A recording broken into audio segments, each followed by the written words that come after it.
Hello students, मैं Saroj Saini from GSS Alsisar Gems online classes में आपका हार्दिक स्वागत करती हूँ। बच्चों, आज हम जो पोएम पढ़ेंगे उसका नाम है द 7 एजेस ऑफ मैन। आदमी की 7 अवस्थाएं या आदमी की 7 भूमिकाएं, जो किसके द्वारा रिटन है? विलियम शेक्सपियर के द्वारा। विलियम शेक्सपियर 16वीं शताब्दी के ब्रिटेन के एक बहुत ही फेमस पोइट रहे हैं और उन्होंने बहुत सारे नाटक लिखे हैं। उनका प्रसिद्ध नाटक है एज यू लाइक इट। इसमें से ये पंक्तियां ली गई है और इसमें विलियम शेक्सपियर ने क्या बताया कि पूरा संसार है वो एक रंगमंच के समान है और इसमें जितने भी पुरुष और महिलाएं हैं वो सभी क्या है, इसमें सिर्फ अपनी भूमिकाएं निभाने वाले पात्र के समान है। और इस संसार में सभी मनुष्य आते हैं, अपनी भूमिकाएं निभाते हैं, फिर वो इस संसार से चले जाते हैं। तो इस प्रकार विलियम शेक्सपियर ने मानव की जो अवस्थाएं हैं, जो भूमिकाएं हैं इस संसार के रंगमंच पे, वो 7 प्रकार की बताई है। तो जो जानते हैं वो कौन सी 7 अवस्थाएं विलियम शेक्सपियर ने बताई हैं। So let's read the poem. All the words in stage and all the main and women merely players.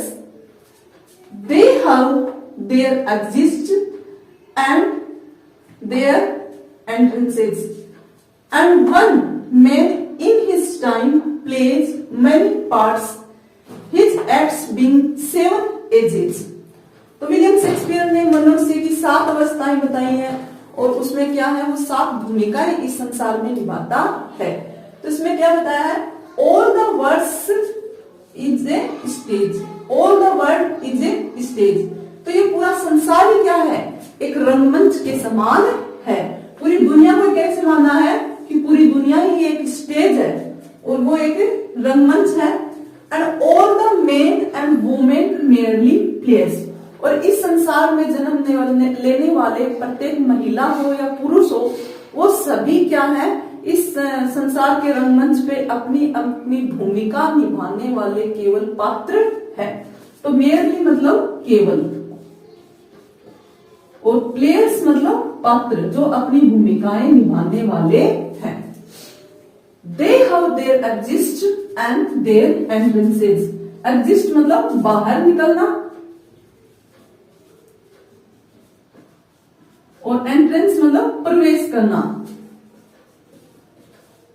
तो पॉइंट कहते हैं कि जिस प्रकार हम नाटक प्ले करते हैं तो पहले तो हम प्रवेश करते हैं स्टेज पे, फिर हम अपनी भूमिका निभाते हैं, फिर हम वापस निकल जाते हैं। तो ये कहता है कि इस संसार में सभी जो पुरुष और महिलाएं हैं वो इसी प्रकार इस संसार के स्टेज पे आते हैं और उनकी वो क्या है, बाहर निकलते हैं और उनके प्रवेश होते रहते हैं। एक ने अपनी भूमिका निभाई, फिर वो चला जाता है, दूसरा प्रवेश करता है, वो अपनी भूमिका निभाता है, फिर वो भी निकल जाता है। तो सभी क्या है, सिर्फ इस संसार के रंगमंच पे प्लेयर्स की भांति हैं। And one man in his time plays many parts, his acts being 7 ages. तो विलियम शेक्सपियर क्या बता रहे हैं कि एक आदमी है वो अपने पूरे जीवन काल में कई भूमिकाएं निभाता है और उन मनी पार्ट्स को ही, उसके जो एक्ट्स हैं, उसके जो कार्य हैं, उसको ही पोइट ने क्या है 7 एजेस में बांटा है। आदमी की जो 7 अवस्थाएं बोल दो या 7 भूमिकाओं में उसको बांटा है। तो विलियम शेक्सपियर कहते हैं जो रोल हम प्ले करते हैं वो हम 7 प्रकार की भूमिकाएं इस संसार में निभाकर जाते हैं। तो इसमें जो 7 अवस्था बताई है उनमें पहली अवस्था कौन सी आती है? Infant stage. At first, the infant mewling and pucking in the nurse arms. Then the whining schoolboy with his sessel and shining morning face creeping like snail, unwilling to school. तो फर्स्ट स्टेज कौन सी आती है? Infant stage आती है। At first the infant. तो पहली अवस्था के सभी में कौन सी होती है? इन्फेंट स्टेज होती है। तो उसको क्या बोलते हैं? शिशु अवस्था। शिशु अवस्था में क्या होता है कि अपनी माँ है या धाई जो नर्स है, जो पालन पोषण करने वाली होती है, उसकी गोद में हम खेलते हैं। तो ये कहता है कि उस समय क्या हमारी सिचुएशन रहती है, एट फर्स्ट द इन्फेंट, जो पहली शिशुअवस्था है जो 1 या 2 वर्ष की होती है, उसमें क्या है, म्यूलिंग एंड पकिंग। म्यूलिंग मतलब रोते हुए, पकिंग मतलब उल्टी करते हुए, उल्टी करते हुए। जैसे बच्चे को दूध वगैरह पिलाते हैं तो वो क्या वापिस उल्टी कर देता है। तो पहले इन्फेंट स्टेज में क्या होता है सभी के साथ, वो म्यूलिंग करता है, रोता है, पकिंग करता है, उल्टी करता रहता है। इन द नर्सेज आर्म्स, अपनी जो नर्स है जो उसका पालन पोषण करने वाली है, जो उसकी धाय है, उसके हाथों में, उसकी गोद में क्या है, वो रोता है और उल्टियां करता रहता है। तो पहली स्टेज कौन सी बताइए, infant stage. Then the whining schoolboy, फिर आती है सेकेंड स्टेज। और सेकेंड स्टेज किसकी होती है, वाइनिंग स्कूल बॉय की, जो कि क्या, स्कूल जाते समय हर बच्चे क्या करता है, शिकायत करता रहता है, आज स्कूल में नहीं जाऊंगा, ये समस्या, आज पेट दर्द हो रहा है, सिर दर्द हो रहा है, स्कूल में टीचर मारते हैं। तो इस प्रकार सभी क्या शिकायत करते हैं, स्कूल जाना नहीं चाहते हैं। तो सेकेंड स्टेज क्या होती है, वाइनिंग स्कूल बॉय की स्टेज होती है। वाइनिंग मीन्स शिकायत करते हुए। तो प्रत्येक बच्चे क्या है, शिकायत करता हुआ स्कूली लड़के की दूसरी स्टेज होती है विद हिज सेसल। सेसल मतलब अपना जो बैग है, थैला है, उसको वो ले टांगे रहता है और साथ में शिकायत करता हुआ सा स्कूल में जाता है। तो सेकेंड स्टेज कौन सी हो गई, स्कूल बॉय की stage. And shining morning face creeping like snail. तो उस समय जब बच्चा स्कूल में जा रहा होता है और उसकी इच्छा भी नहीं होती है, तो वो शिकायत करता हुआ तो जाता है, बैग में उसने लटकाया हो रहता है पीछे। एंड शाइनिंग मॉर्निंग फेस, और वो बच्चा, उसका चेहरा बहुत ही क्यूट सा होता है और उसका चेहरा सुबह सुबह क्या एकदम चमकता हुआ सा चेहरा होता है। क्रीपिंग लाइक स्नेल, लेकिन वो कैसे जाता है स्कूल में, रेंगते हुए। क्रीपिंग मतलब रेंगते हुए। तो वो ऐसे पैरों को रेंगते हुए जाता है जैसे कि कोई स्नेल जा रहा, स्नेल हो, जैसे कि कोई घोंगा हो। तो घोंगे के समान एकदम धीमी गति से रेंगते हुए स्कूल जाता है। अनविलिंग टू स्कूल, क्योंकि वो रेंगते हुए क्यों जाता है, क्योंकि स्कूल जाने की उसकी बिल्कुल भी इच्छा नहीं होती है। तो अनविलिंग मतलब बिना इच्छा के।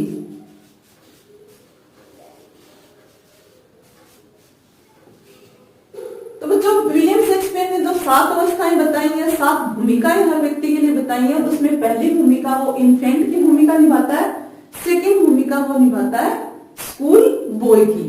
तो इसमें स्कूल बॉय में वो क्या है, हमेशा ही क्या है, शिकायत करता हुआ स्कूल जाता है, उसकी इच्छा बिल्कुल नहीं होती स्कूल जाने की। फिर आती है तीसरी स्टेज, थर्ड स्टेज में वो क्या करता है।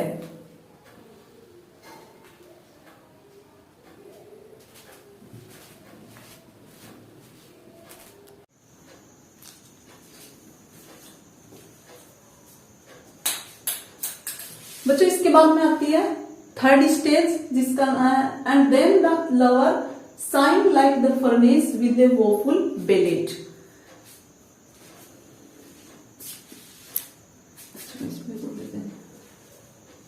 बच्चों, सेकेंड स्टेज कंप्लीट होने के बाद जब वो वाइनिंग स्कूल बॉय होता है, उसके बाद में थर्ड स्टेज आती है, लवर की स्टेज आती है। उस स्टेज में वो क्या करता है देखते हैं।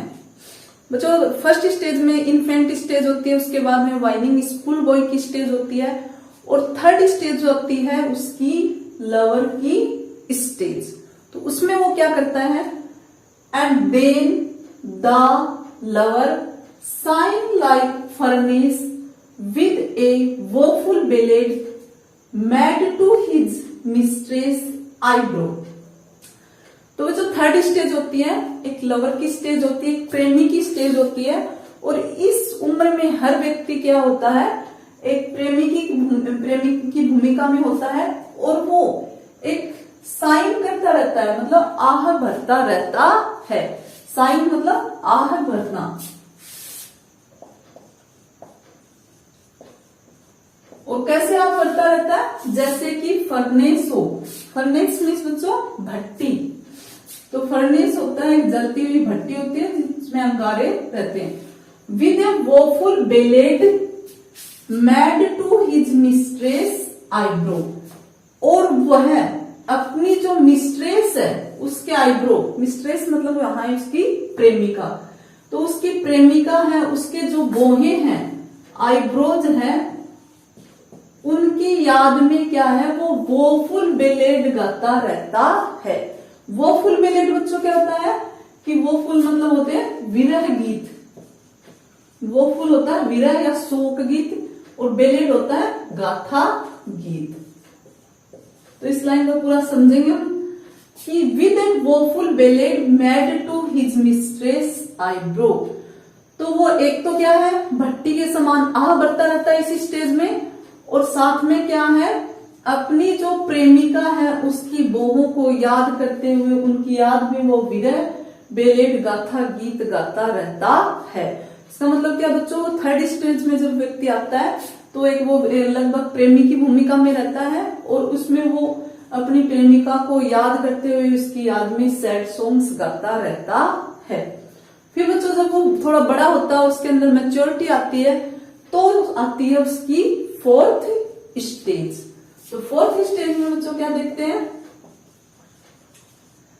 Then soldier. फोर्थ स्टेज में वो एक सैनिक की भूमिका में आ जाता है, full of strange jokes and beard like the pard, genius in honour, sudden and quick in cruel, seeking the bubble reputation even in the cannon's mouth.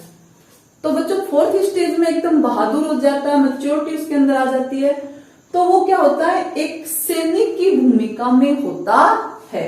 तो फोर्थ स्टेज स्टार्ट होती है एक सैनिक के रूप में। इस स्टेज में वो क्या करता है, फुल ऑफ स्ट्रेंज ओथ्स, वो क्या एकदम पूरी अजीब अजीब जो कस्में हैं वादे हैं उनमें से भरा हुआ रहता है। इस स्टेज में वो बहुत बहादुरी की कस्में खाता रहता है। एंड बियर्ड लाइक द पार्ड, और दाढ़ी कैसी रखता है, बियर्ड मतलब किस प्रकार की दाढ़ी बढ़ाए रखता है, लाइक ए पार्ड, तेंदुआ। तो एक तेंदुए के जैसे अपनी दाढ़ी को बढ़ाए रखता है और अजीब अजीब कस्में खाता रहता है। तो ये उसकी एकदम बहादुरी की और क्रेजियस स्टेज होती है। जीनियस इन ओनर, लेकिन साथ में क्या हुआ, सम्मान प्राप्त करने के लिए एकदम ईर्ष्यालु होता है। जीनियस मतलब ईर्ष्यालु, तो वो एक सम्मान प्राप्त करने के लिए जीनियस होता है, साथ में sudden and quick in cruel, और अचानक और तेजी होती है उसकी झगड़ा करने में, तो वो अचानक और तेजी से क्या झगड़ा करने के लिए तैयार रहता है। किसी प्रकार की लड़ाई हो झगड़ा हो उसके लिए वो हरदम तैयार रहता है। क्यों, सीकिंग मतलब प्राप्त करने के लिए, ढूंढना, प्राप्त करना। द बबल रेपुटेशन मतलब जो बुलबुलों के, बबल मतलब बुलबुले के समान जो रेपुटेशन है, प्रतिष्ठा है, जिसको हम बुलबुले कैसे होते हैं बच्चे, एकदम क्षणिक उठते हैं फिर बुझ जाते हैं, तो वो भी क्या है जो बबल के समान रेपुटेशन है, बुलबुलों के समान जो प्रतिष्ठा है उसको प्राप्त करने के लिए क्या है, तेजी से लड़ने झगड़ने के लिए तैयार रहता है। तो बबल का क्या समझेंगे, क्षणिक, और रेपुटेशन मतलब प्रतिष्ठा। तो बबल रेपुटेशन का क्या अर्थ होगा, क्षणिक प्रतिष्ठा। तो फोर्थ स्टेज में क्या, वो एक सम्मान प्राप्त करने के लिए, प्रतिष्ठा बनाए रखने के लिए क्या हर समय लड़ने झगड़ने के लिए भी तैयार रहता है। Even in the cannon's mouth, यहां तक कि वो अपनी प्रतिष्ठा के लिए, सम्मान के लिए क्या है, कैनन्स माउथ मतलब तोप के मुंह में, यहां तक कि क्षणिक प्रतिष्ठा को प्राप्त करने के लिए वो इतना लालायित हो जाता है कि वो तोप के मुंह के आगे भी जाने के लिए तैयार है, कि ये सुनने के लिए कि वो सैनिक बहुत ज्यादा बहादुर था, उसने तो तोप के आगे भी जाके खड़ा हो गया था।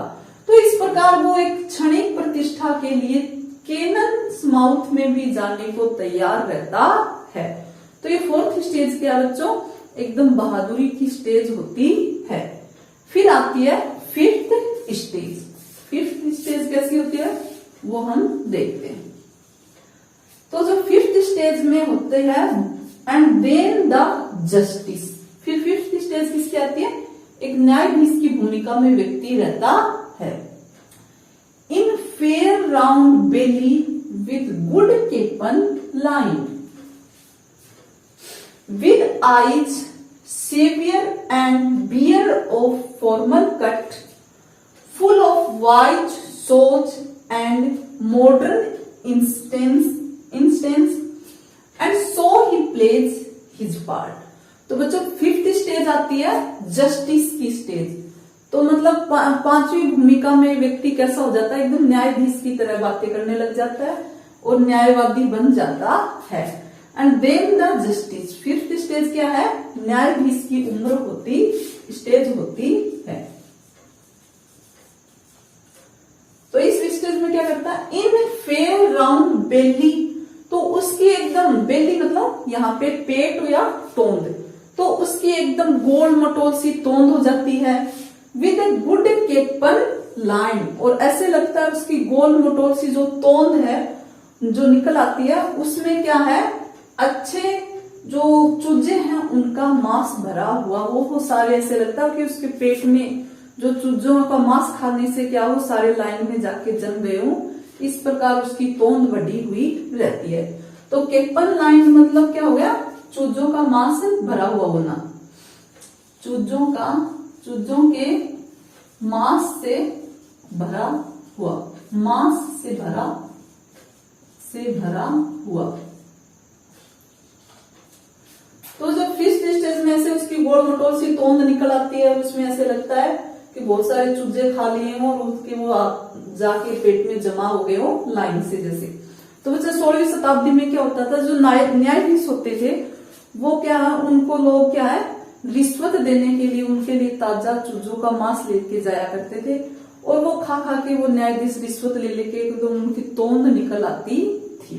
तो पांचवी स्टेज में वो क्या होता है कि न्यायाधीश की स्टेज में पहुंच जाता है और उसकी गोल मटोल सी तोंद निकल आती है और उस तोंद में ऐसे लगता है जैसे चूजों का मांस लाइन से भर गया हो।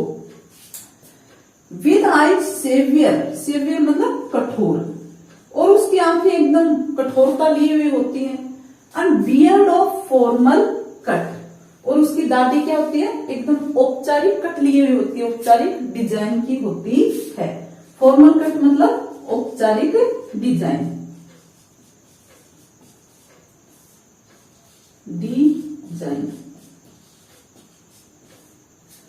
तो मतलब फिफ्थ स्टेज में क्या आदमी एकदम गोल मटोल सी तोंद हो जाती है और आंखों में कठोरता रहती है, साथ में क्या है वो दाढ़ी एकदम कटिंग करवा के रखता है, औपचारिक दाढ़ी रखता है सुंदर दिखने के लिए। साथ में क्या होता है, फुल ऑफ वाइज सोच मतलब कहावतें। तो इस स्टेज में जो व्यक्ति होता है वो बुद्धिमत्तापूर्ण कहावतें बोलता रहता है, कई बड़ी बड़ी कहावतें मुहावरे सुनाता रहता है। एंड मॉडर्न इंस्टेंस मतलब उदाहरण, और वो क्या है हर बात में आधुनिक उदाहरण प्रस्तुत करता है कि आजकल ऐसे होता है उस हिसाब से होता है। तो वो क्या है बुद्धिमत्तापूर्ण तो कहावतें कहता रहता है और आधुनिक उदाहरणों से भरा हुआ रहता है। And so he plays his part, इस प्रकार वो पांचवी स्टेज में एक न्यायाधीश की अपनी भूमिका को निभाता है। तो बच्चों इसमें हमने थर्ड स्टेज पढ़ी, लवर की स्टेज, जिसमें क्या वो अपनी प्रेमिका की याद में भट्टी के समान जलता हुआ आह भरता रहता है, विरह गीत गाता रहता है। फोर्थ स्टेज उसकी क्रेजी स्टेज होती है, उसमें वो एक सैनिक की भूमिका में आ जाता है और इस स्टेज में क्या करता है कि अजीब अजीब वो कस्में खाता रहता है, कोई भी यहाँ तक कि अपनी दाढ़ी को तेंदुए के समान बढ़ा के रखता है, लेकिन साथ में जो क्षणिक प्रतिष्ठा है संसार में उसको प्राप्त करने के लिए यहाँ तक कि वो तोप के मुंह में भी जाने को तैयार रहता है। उसके बाद में आती है उसकी पांचवी स्टेज, जस्टिस की स्टेज होती है। इस स्टेज में बच्चों उसकी तोंद निकल आती है और उसमें ऐसे लगता है कि बहुत ज्यादा मांस खा के वो गोल मटोल सी हो जाती है, आंखों में उसकी कठोरता होती है, साथ में क्या होता है वो बढ़िया औपचारिक दाढ़ी रखता है, अच्छे तरीके से रहना पसंद करता है और साथ में बुद्धिमत्तापूर्ण कहावतें बोलता रहता है और क्या करता है, आधुनिक उदाहरण प्रस्तुत करता है। इस प्रकार वो अपनी इसमें जस्टिस का जो पार्ट है वो निभाता है।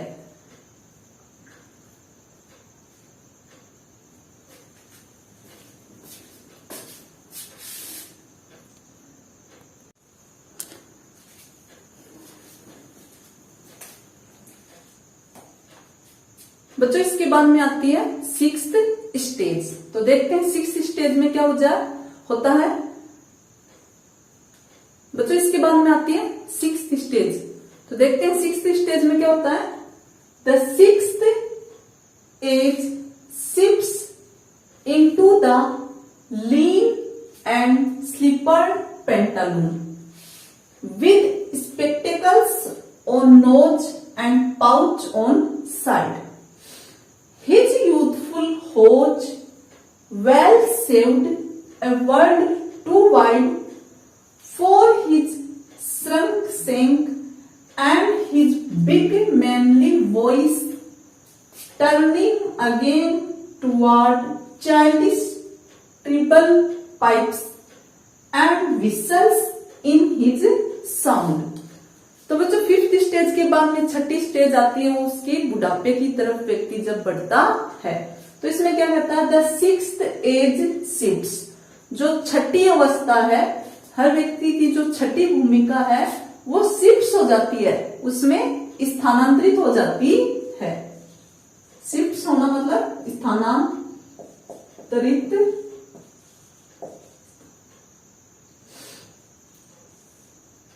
होना। Into the lean and slippered pantaloon। लीन मतलब क्या होता है, दुबला पतला। तो छठी अवस्था किसमें बदल जाती है, एक दुबले पतले, स्लीपर्ड मतलब चप्पल पहने हुए, और एक पेंटालून में। पेंटालून तो बच्चों क्या होता है, वैसे पतलून होती है जो पजामा होती है उसको बोलते हैं, यहाँ पे वृद्ध व्यक्ति के लिए काम में लेंगे। तो पेंटालून मतलब यहाँ पे एक विदूषक बोल सकते हैं या एक बूढ़ा व्यक्ति। और वैसे पेंटालून क्या होता है, पतलून होता है, पजामा। तो छठी अवस्था है वो किसमें शिफ्ट हो जाती है, किसमें बदल जाती है। छठी अवस्था में व्यक्ति आके एकदम दुबला पतला सा हो जाता है, चप्पल पहने हुए रहता है, और एक बूढ़े व्यक्ति के रूप में वो बदल जाता है। With spectacles on nose. और छठी अवस्था में व्यक्ति की क्या है, नाक पे क्या चश्मा रहता है, उसकी आंखें कमजोर हो जाती है।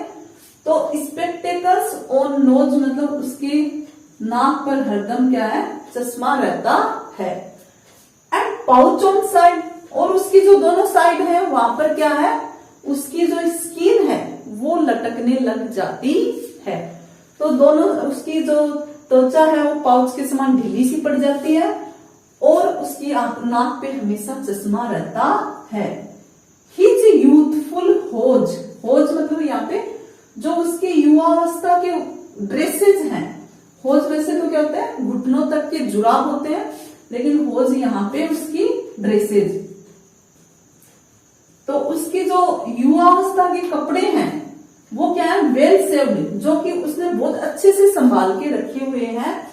ए वर्ल्ड टू वाइड, वो उसके लिए एक बहुत बड़ा संसार सा लगता है, क्योंकि वो बहुत काफी बड़े रहते हैं, ढीले ढाले उसके हो जाते हैं। क्योंकि सिक्स्थ स्टेज में जब व्यक्ति आता है तो उसके वो पहले के कपड़े हैं वो उसको क्या है, एकदम ढीले ढाले हो जाते हैं, क्योंकि वो बहुत दुबला पतला हो जाता है, और वो पहले के युवावस्था के कपड़े होते हैं जब वो हट्टा कट्टा होता है।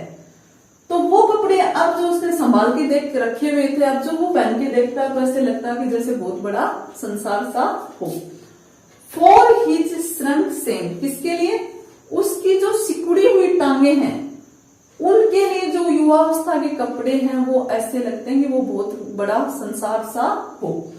And his big manly voice, और उसकी जो बड़ी मैनली वॉइस थी, बड़ी मर्दाना आवाज थी, ऊंची बुलंद आवाज थी, वो क्या है इस अवस्था में बदल जाती है, टर्निंग हो जाती है, मतलब बदल जाती है।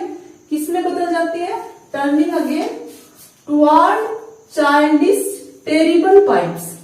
तो बच्चे की जो बच्चे जैसी उच्च तीखी आवाज हो जाती है, और उसके टेरिबल पाइप्स मतलब पाइप्स यहाँ पे बांसुरी, तो पतली ऊंची बांसुरी की सी आवाज उसकी हो जाती है। मतलब जो पहले मर्दाना आवाज थी, भारी आवाज थी, तो वो बच्चों जैसी धीमी और ऊंची बांसुरी की सी आवाज उसकी निकलने लग जाती है। और क्या चेंजेस होता है? And whistles in his sound. और जब भी वो बोलता है तो उसकी सांस साथ में फूलती हुई रहती है, सांस की आवाज आती है। तो इससे क्या लगता है जैसे कि उसकी आवाज में क्या है, सीटियां सी बज रही हो। विसल्स मतलब सीटी। तो वो जो 6th स्टेज में क्या है, व्यक्ति एकदम बुढ़ापे की अवस्था में आ जाता है, वो सहारा लेके चलने लग जाता है, और उसकी जो साइड में त्वचा है वो लटक जाती है, चप्पल वो पहने हुए रहता है। और उसमें क्या होता है, उसके जो पहले युवावस्था के कपड़े थे वो एकदम ढीले ढाले लगने लग जाते हैं उसकी पतली टांगों के लिए। मतलब क्या उसकी 6th स्टेज किसमें बदल जाती है? दुबले पतले चप्पल पहने हुए बूढ़े व्यक्ति में बदल जाती है। नाक पे वो हर समय उसके चश्मा रहता है, साइड में त्वचा लटकती हुई रहती है, और युवावस्था की जो ड्रेसेस उसने संभाल के रखी हुई थी, अब उसकी जो सिकुड़ी हुई टांगे हैं उनके लिए वो बहुत बड़ी लगती है। और उसकी आवाज जो मर्दाना आवाज थी वो बच्चों की सी धीमी और तीखी ऊंची बांसुरी की सी आवाज में बदल जाती है। और वो बोलता है तो जैसे उसकी आवाज में सीटियां सी बजती है। तो 6th स्टेज में आकर व्यक्ति क्या है, एकदम बुढ़ापे में आ जाता है। फिर इन लास्ट स्टेज आती है 7th स्टेज। उसको देखते हैं, उसमें क्या होता है? Last scene of all that ends this strange eventful history is second childishness and mere oblivion, sans teeth and sans eyes, sans taste and sans everything. तो बच्चों इसमें 7 स्टेज बताई है। तो 7th स्टेज में जब व्यक्ति आता है तो वो कैसी अवस्था होती है? ये जो 7th स्टेज है, जो अपने जीवन रूपी जो सीन है उनका अंतिम सीन ये होता है। तो इस सभी का लास्ट सीन आता है अपने जीवन का। वो क्या करता है? That ends this strange eventful history. जो ये अपने जीवन का अजीब घटनापूर्ण इतिहास था। इवेंटफुल हिस्ट्री मतलब घटनापूर्ण इतिहास। तो व्यक्ति का ये जो बहादुरियों से, अजीब कस्मों से वो भरा हुआ अजीब घटनापूर्ण इतिहास था, उन सब का इस लास्ट स्टेज में अंत हो जाता है। और क्या होता है? Is second childishness. तो 7th स्टेज को क्या बताया गया है? दूसरे बचपन की अवस्था बताई गई है। सेकंड चाइल्डनेस मतलब दूसरा बचपना शुरू हो जाता है। तो 7वीं स्टेज है, 7th स्टेज है, वो क्या है? दूसरे बचपने की स्टेज है। एंड मेयर ओब्लिवियन, मेयर मतलब केवल, और ओब्लिवियन होता है मतलब विस्मृति। तो जो 7th स्टेज है उसको हम बोलते हैं सेकंड चाइल्डनेस स्टेज। और इसमें केवल विस्मृति होती है, आदमी सब कुछ भूलने लग जाता है, उसको अपना कुछ भी याद नहीं रहता है। सेंस टीथ, सेंस मतलब उसके बिना, तो उसकी कमी हो जाना। Sans teeth, sans eyes, sans taste and sans everything. तो जो बुढ़ापे की एकदम बुढ़ा व्यक्ति हो जाता है तो उसकी दूसरा बचपन स्टार्ट हो जाता है। तो उस अवस्था में उसके क्या है? दांत गिर जाते हैं। सेंस टीथ मतलब वो दांतों के बिना हो जाता है। सेंस आईज, उसकी आंखें एकदम कमजोर हो जाती हैं, आंखों से उसे दिखता नहीं है। सेंस टेस्ट, उसकी खाने पीने का टेस्ट नहीं रहता है।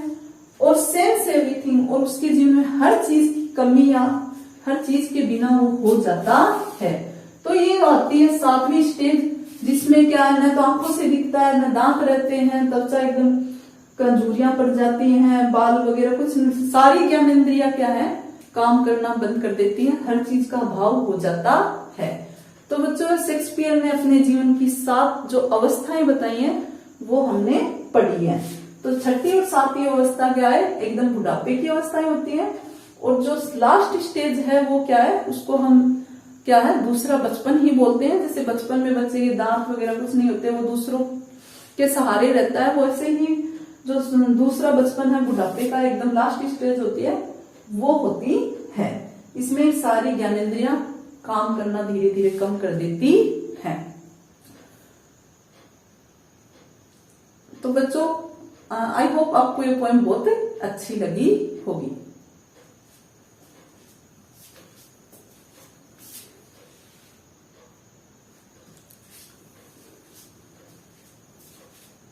तो बच्चों जो 7 स्टेज बताई है शेक्सपियर ने वो हमने पढ़ी है।